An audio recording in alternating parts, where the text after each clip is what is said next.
The beginning of a long expedition is pure hell. Every step you take is painful, so you arm yourself with patience, understanding that the whole nature of this exercise is really about putting one foot in front of the other.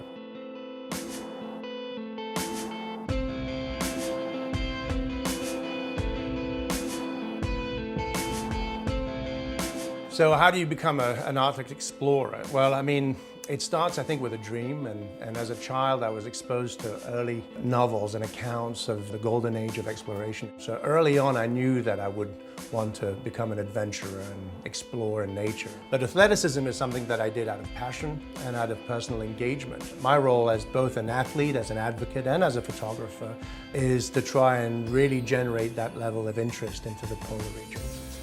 So when you're out on the ice, everything comes at you. Well, we're pinned down for the second consecutive day in complete whiteout conditions right now.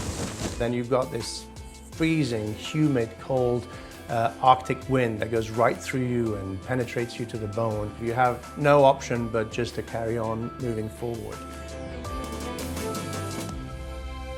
When the ice moves at the whim of the winds and the currents and the tides, then it's not unusual to have negative drifts. So for every mile that you may be losing 1/10 of a mile, sometimes 2/10 of a mile.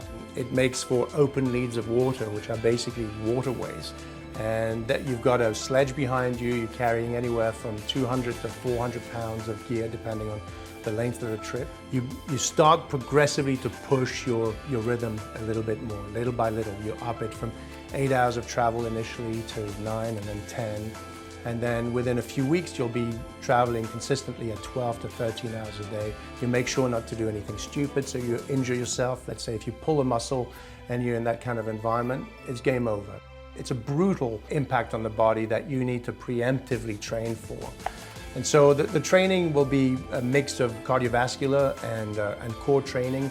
And as well as that, I do hikes with a 100-pound vest, and I'll go up and down hills for about an hour. You need to train your body physiologically to be taking this type of abuse, both training-wise and diet-wise. Herbalife has been a part of the most challenging expeditions that I've done and became really a critical and ongoing part of my diet, especially when it comes to high performance. Putting the right scientifically balanced nutrition in your body is critical for you to be performing at peak. I'm big on the 24 line, that's generally what I go to. And the Prolong is really good for me because it's easy to ingest. And then the shakes is basically what I drink when I'm on the trails. But it definitely fills you up, it feeds your muscle, makes you feel good, and it tastes great.